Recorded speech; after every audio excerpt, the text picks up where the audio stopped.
అందరికీ నమస్తే. తెలంగాణ నవనిర్మాణ తెలంగాణ నిర్మాణాన్ని వదిలేసి కూల్చివేతల దిశగా ముందుకు పోతున్నది.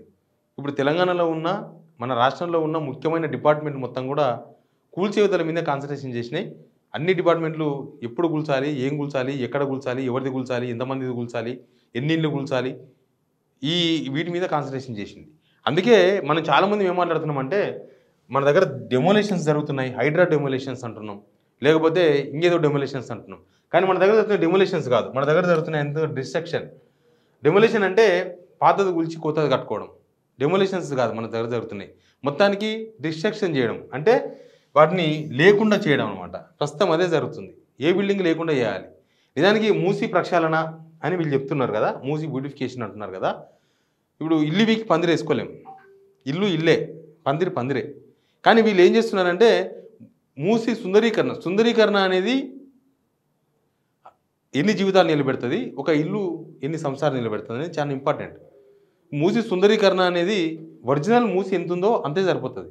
కానీ వీళ్ళు ఒరిజినల్ మూసిని కాదని మూసి పక్కన ఆ పక్కన ఈ పక్కన ఉన్న అన్ని బఫర్ జోన్లు, ఆ జోన్లు, ఈ జోన్లు అని చెప్పి చాలా అందమైన భవనాలు, పెద్ద పెద్ద అపార్ట్మెంట్స్, పెద్ద పెద్ద బిల్డింగ్స్ కొలగొడుతున్నారు.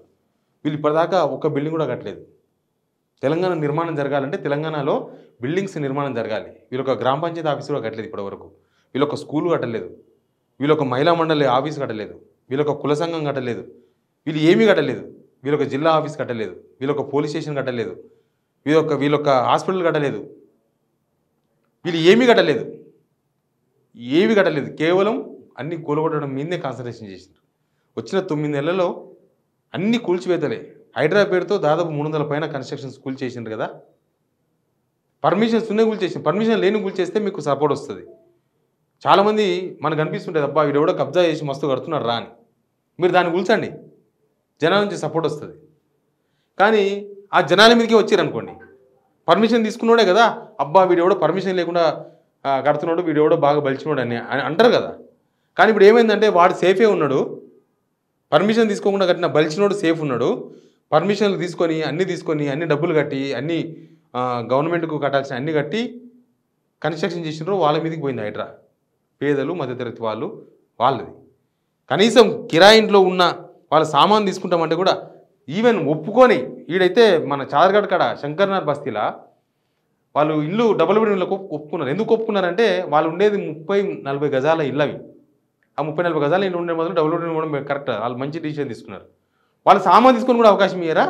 మీరు డబుల్ బెడ్రూమ్ ఇచ్చిన నుంచి బరబతలు పోవాలన్నా వాళ్ళ ఇంట్లో ఉన్న రోకలి బండనో, రోకలో, చిన్న కిరసనాయిల్ స్టవ్వో, ఓ లైట్ బుగ్గనో, ఓ తల కింద పెట్టుకోనికి ఒక మెత్తనో, ఓ దుప్పటో కప్పుకోనికే తీసుకుపోవాలి కదా. గిన్నెనో ఏదో ఒకటి తిన్నీకి గిన్నెనో, స్పూనో ఏదో ఒకటి పట్టుకుపోవాలి కదా. అవి కూడా తీసుకుపోనియలే. అంత ఇబ్బంది ఒప్పుకున్న కూడా వీళ్ళు ప్రశాంతంగా బతకనియలే. మరి కూలగొట్టడం ఎవరి పైచాసికానందమో తెలియదు. అయితే ఈ పైచాసికానందాలు మొత్తం ఇప్పుడు డిస్ట్రక్షన్స్ నడుస్తున్నాయి. నిజానికి మనం ఏపీలో చూసినాం. మనం ఏపీలో జగన్ ప్రభుత్వం రాగానే ప్రజావేదిక అని ఒక గవర్నమెంట్ గెస్ట్ హౌస్ కూలగొట్టింది. చంద్రబాబు నాయుడు ఉండేది. ఇది కృష్ణా మీద ఉంది, ఇదంతా కృష్ణా ఇబ్బంది అవుతుంది అని చెప్పి కూలగొట్టేసిండ్రు. జనాల్లో అది తీవ్రమైన వ్యతిరేకత వచ్చింది. ఫస్ట్లో బాగానే అనిపించింది, తర్వాత తీవ్రమైన వ్యతిరేకత వచ్చింది. చంద్రబాబు నాయుడు తక్కువ కాదు, ఆయన కూడా మస్తు కూల్చకాలు చేసిండు వచ్చినాక. ఇప్పుడు అంతకుముందు ఆయన టెంపుల్స్ కూల్చిండ్రు బాగా. అంతకుముందు గవర్నమెంట్ ఉన్నప్పుడు చాలా టెంపుల్స్ కూల్చిండ్రు. తర్వాత ఇప్పుడు ఆల్ డిపార్ట్మెంట్స్ కూడా కూల్చివేతల మీద ఉంది. ప్రభుత్వం అంటే డిపార్ట్మెంట్సే. అంటే మన బాస్ను బట్టి వివిధ వారాలు ఉంటాయి. ముఖ్యమంత్రిని బట్టి, ముఖ్యమంత్రి ఆలోచనను బట్టి ప్రభుత్వం ఉంటుంది. ఇక్కడ ఆల్ డిపార్ట్మెంట్స్, ఇరిగేషన్ డిపార్ట్మెంట్ అదే బిజీలో ఉన్నది. ఇరిగేషన్ డిపార్ట్మెంట్ కొత్తగా ఏ ప్రాజెక్ట్ కడదాం, కొత్తగా ఎక్కడ నీళ్ళు ఇద్దాం, కొత్తగా దీనివల్ల ఎవరికైనా కొత్తగా ఏమన్నా లైఫ్ ఇద్దాం, ఇరిగేషన్ ప్రాజెక్ట్స్ వల్ల, లేకపోతే ఇరిగేషన్ కాలువల వల్ల చిన్న ప్రాజెక్టులు కావచ్చు, మైనర్ ప్రాజెక్టులు కావచ్చు, దీనివల్ల ఒక మైనర్ ప్రాజెక్ట్ తీసుకొని ఒక మేజర్ వర్క్ చేద్దాం.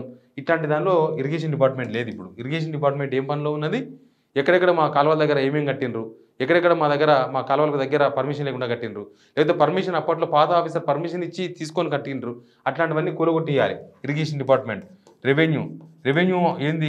రెవెన్యూ ఏంటంటే చాలా సరళమైన పద్ధతిలో రియల్ ఎస్టేట్ లాంటి వ్యాపారస్తులకు, లేకపోతే రియల్ ఎస్టేట్ వ్యాపారమే కాదు, కొనుగోలు అమ్మకాలు చేసుకునే ప్రజలకు అందరికీ వెసులుబాటు కల్పించాలి, వాళ్ళకి మంచి ఫెసిలిటీస్ కల్పించాలి. తర్వాత ధర్నీ లాంటి ప్రాబ్లమ్స్ రాకుండా చూసుకోవాలి, ఇట్లాంటి ప్రాబ్లమ్స్ ఉంటే సాల్వ్ చేసుకోవాలి. ఇవన్నీ వదిలేసింది. రెవెన్యూలో యొక్క ధర్నీ ప్రాబ్లం కూడా సాల్వ్ కావాలి ఇప్పటిదాకా కూడా. ఈ రెవెన్యూ వాళ్ళంతా కూడా సర్వేలు చేస్తూ ఉన్నారు, మొత్తం బిజీగా ఉన్నారు. వాళ్ళు కూడా ఎక్కడ కూలగొట్టాలి, టార్గెట్ అనేది కూలగొట్టడం టార్గెట్ అయింది ఇక్కడ. కాపాడడం కాదు, అక్కడ మిస్ అవుతున్నారు వీళ్ళు.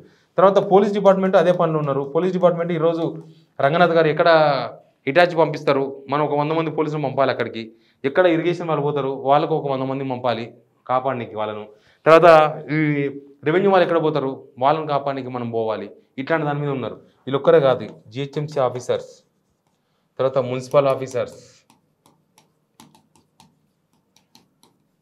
మెయిన్గా ప్రభుత్వంలో ఒక ప్రభుత్వం కాదు, తెలంగాణ నిర్మించే డిపార్ట్మెంట్స్ ఇవే. తెలంగాణ నిర్మాణం అంటే ఏం కాదు, దేశం అంటే మట్టి కాదు, ఈ దేశం అంటే మనుషులే అని చెప్పలేదా, సేమ్ ఇదే.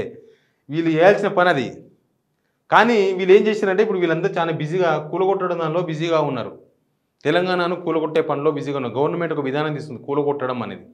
ప్రజల్లో ఒక ముద్ర పడ్డది ప్రభుత్వం పైన, ఇది కూల్చివేతల ప్రభుత్వం, వీళ్ళు కూల్చేస్తున్నారు, తెలంగాణ నిర్మిస్తలేరు, వీళ్ళు డిస్ట్రాయ్ చేస్తున్నారు, మొత్తానికి లేకుండా చేస్తున్నారు తెలంగాణని.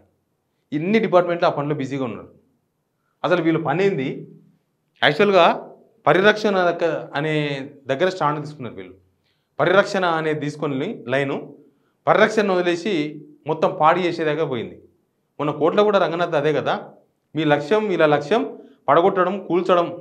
హైడ్రా ఉన్న దేనికోసం అంటే కూల్చడం కోసమే హైడ్రా అనే ఒక ముద్ర పడ్డది. ఆ ముద్ర పడ్డది దేనికోసం పడ్డది అంటే వాళ్ళు చేసిన పని అదే. ఇది రేవంత్ రెడ్డి గారికి మహా చెడ్డ పేరు తీసుకొచ్చింది. ఆయన 4 మంచి పనులు చేసి ఒక చెడ్డ పేరు తీసుకొస్తే మిగతా కవర్ చేసే అవకాశం ఉండేది. చెడ్డ పనులు ఏం లేవు, చేసేయన్నీ మంచి పనులు ఏం లేవు, చేసేయన్నీ చెడ్డ పనులే. ఏముంటుంది ఇంకా? ఆయన వ్యక్తిగతంగా చాలా డ్యామేజ్ అవుతున్నారు. ఆ విషయం ఆయనకు తెలుసో తెలియదు, ఆయనకి ఎవరు సలహాలు ఇస్తున్నారో తెలుస్తలేదు. కానీ రేవంత్ రెడ్డి గారిని అయితే అయిపోయింది, ఆయన మీద హోప్స్ పోయినాయి. తెలంగాణ ప్రజలకు ఆయన మీద వికారం పుట్టింది. ఇంకా నెక్స్ట్ ఏం జరుగుతుందో తెలియదు. హైకమాండ్ కూడా ఆ విషయం తెలుసు. బట్ ఇక్కడ ఆల్ డిపార్ట్మెంట్స్ కూడా కూల్చివేతలు ఎలా, ఎక్కడ కూల్చాలి, ఎప్పుడు కూల్చాలి, ఎలా కూల్చాలని తెలంగాణ నిర్మాణానికి ఉపయోగపడే డిపార్ట్మెంట్స్ మొత్తం కూడా అన్నింటినీ కూల్చివేతల్లో ఎంగేజ్ చేసినారు ముఖ్యమంత్రి రేవంత్ రెడ్డి గారు. అది జరుగుతున్నది ఇక్కడ. అంతే తప్ప కొత్తగా తెలంగాణకు ఏం చేద్దాం, తెలంగాణలో నిజంగా ఏమైనా బాగాలేకపోతే దాన్ని ఏమైనా మెరుగు చేద్దామా, అట్లాంటి ఆలోచన లేదు. కూల్చే దాని మీద కాన్సన్ట్రేషన్ చేసిండ్రు. అందుకే కూల్చడమే ఇంపార్టెంట్. కూల్చడమే. Please subscribe Signal TV.